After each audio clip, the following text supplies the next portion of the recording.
What's up, Guardians? Profane here. Thanks for checking out the video. Today we're checking out an incredibly explosive new Prismatic Titan build featuring the brand new exotic chess piece, the Hazardous Propulsion.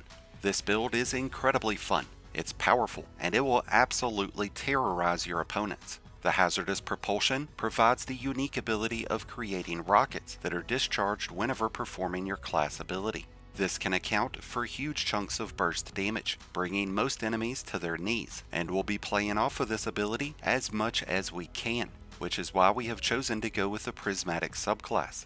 This exotic is agnostic, meaning it will work with any subclass, but I find it to perform the best when used with the base Arc subclass, or with Prismatic. The rockets that this exotic generates are built up through a process of final blows, precision final blows, and precision hits, and at its maximum threshold, it'll hold 6 rockets. After discharging these rockets, you'll have a 10-second window giving you increased damage to any other form of rockets. This includes rockets from any legendary or exotic rocket launcher. It also includes the rockets created by the Ergo Sum, the nano tracer rockets that are on the Neomuna weapons, and all rocket-assisted sidearms. This also includes the rockets that are created by the Grand Overture exotic heavy machine gun, and this will be the main exotic weapon that this build revolves around, and we'll talk more about it here soon. The amount of rockets that strike enemies will dictate how much of a damage bonus these weapons will receive. With 1 rocket landing, you'll receive a bonus of 10%, but if all 6 rockets land, you'll gain a 35% bonus in damage. That's a huge bonus, and it will stack on top of most other damage bonuses like weapon surge mods. But there are some issues when it comes to wells and radiance, because if you are at a full 6 stacks, then this damage bonus will actually cancel radiance out. The Exodus rockets themselves will count as kinetic weapon damage, meaning you would be able to increase their damage with the use of a kinetic weapon surge mod, but we have chosen to not do that with this particular build. So to optimize our use of the Hazardous Propulsion, we want to maximize our ability to use our class ability as much as possible. And for that, we turn to our Prismatic subclass, where we are incorporating a lot of Arc subclass abilities. And that's because it is through ionic traces that we will have the fastest regeneration of our class ability, since each ionic trace will generate 12.5% grenade, melee, and class ability energy. So we start with our selection of aspects, and we are using Knockout, which will give us a source of health recovery and bonus melee damage whenever critically wounding or defeating enemies with our melee. This will grant us with Amplified, giving us a speed boost, increased weapon handling, and faster reload speed. We have chosen to go with Frenzied Blades as our melee option, so we will have up to 3 of those overpowered melee charges to use. And even when they're not available, our uncharged melee will still be action-packed with a bonus in damage. We're also using Dringer's Lash in combination with our thrusters. Barricade will come in handy to block incoming damage, but thrusters can provide much more fluid gameplay, better battlefield movement, and it's going to allow you to launch those Exodus rockets in stride. And whenever we activate our thrusters, enemies who are within range will get hit with a suspending detonation, keeping those targets suspended as Exodus rockets come crashing down.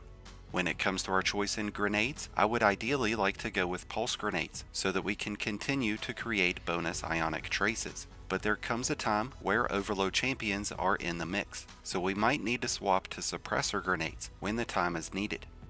So we have thrusters, which has a base cooldown of just 36 seconds, and since we'll be generating a ton of ionic traces, we should be able to get that down to under 20 seconds, as long as we have an adequate amount of enemies. And we should be able to amplify that even further through our choice of fragments. And the first fragment that we're using is Facet of Hope, which provides us with an increased regeneration rate of 60% to our class ability whenever we have an elemental buff like Amplified or Radiance active. This will really increase the uptime of our thrusters, allowing us to send out those Exodus rockets much more often, and allowing us to suspend more enemies. Like every other Titan build, you can expect to be up close and personal to a lot of enemies, so we want to improve our survivability as much as possible. This is why using Facet of Protection will be a great idea. This gives us a 15% increase to our damage resistance whenever we're surrounded by enemies, and whenever we're transcendent, that will be increased to 32%. We'll dig deeper into our artifact mods here soon, but we are using Galvanic Armor, which will pair up very nicely with Facet of Protection. Galvanic Armor will give us a 30% bonus to damage resistance whenever we're amplified, and this will stack with the damage reduction we're getting from Facet of Protection. We're also using Facet of Awakening, and this is going to generate elemental pickups whenever we rapidly defeat enemies with light or darkness based abilities or weapons. This means our arc abilities and arc weapons will both generate ionic traces, helping us reduce the cooldown of our thrusters and other abilities substantially, which will also allow us to start our engagements out with a thruster so that we can suspend those enemies first, and that'll give us enough energy back in the process of killing those enemies to where we'll have those thrusters available again before Exodus rockets are even fully charged. We've also got Facet of Honor equipped, so whenever we collect those elemental pickups, we'll gain bonus transcendent energy.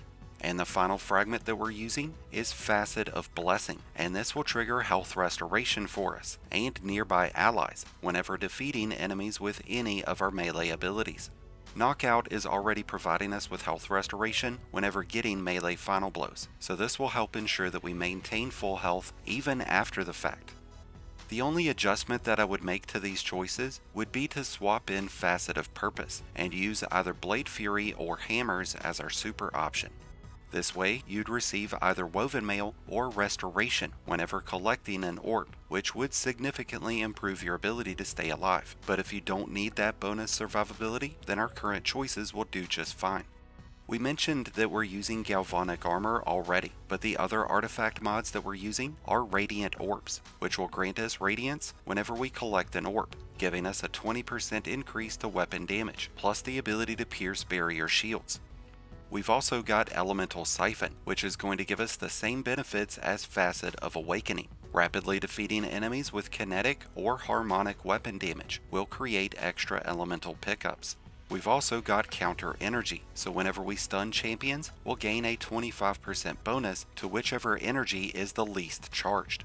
So between these artifact mods and our subclass options, we'll have incredible uptime of all of our abilities.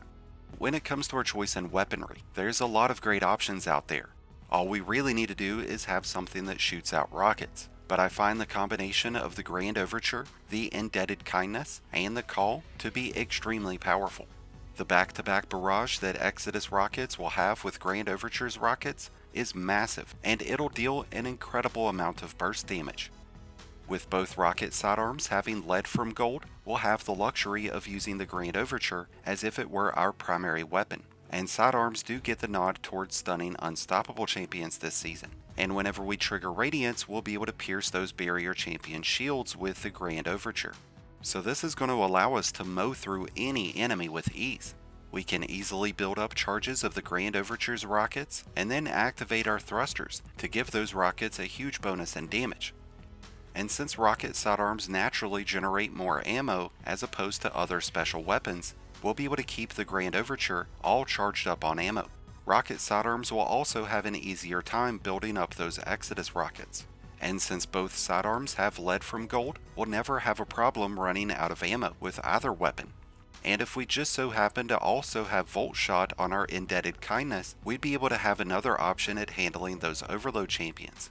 Another exotic weapon that will synergize extremely well with the Hazardous Propulsion is the Eyes of Tomorrow. This rocket launcher regenerates ammo. It shoots out huge volleys of rockets, and it will be perfect alongside the Hazardous Propulsion. But I'm a much bigger fan of the Buried Bloodline as an alternate option.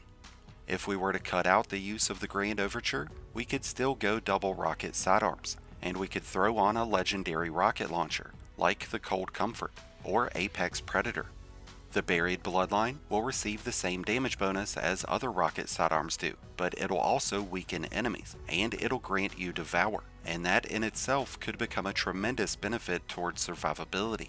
And this would also open us up to be able to use Expanding Abyss, which would give our Void weapons bonus damage against weakened enemies. So 3 outstanding weapon loadout options to go with this magnificent new exotic. Now, when it comes to our choice in armor, the main character stats that we want to focus on will be resilience, which will help us stay alive. This also reduces the cooldown time of our class ability. Beyond resilience, we would want to look at recovery, so that our health restoration kicks in faster, and strength, so that our charged melees have the shortest cooldown time. When it comes to our choices in armor mods, we're already in a good position when it comes to the ability regeneration it will have, so we really just want to continue that harmony. So we're using Harmonic Helmet Siphon, Heavy Handed, and Reaper mods so that we can create orbs. And with those orbs, we'll have armor charges, and with those armor charges, we can use weapon surge mods to give our weapons more bang for the buck. And ideally, we would want to use arc weapon surges so that we would give the Indebted Kindness and the Grand Overture a bonus in damage. We could opt towards using the utility Kickstart mod on our class item to be able to regenerate our thruster energy faster, but it's not really needed since we still have to defeat enemies to build up those Exodus rockets. This is by far one of the most interesting Titan builds I've ever used. You can absolutely nuke a whole field of ads, or just level one big ass enemy. So if you haven't given the Hazardous Propulsion a test run, then it's about damn time you do so. And once you have, let us know what your thoughts were down in the comments below.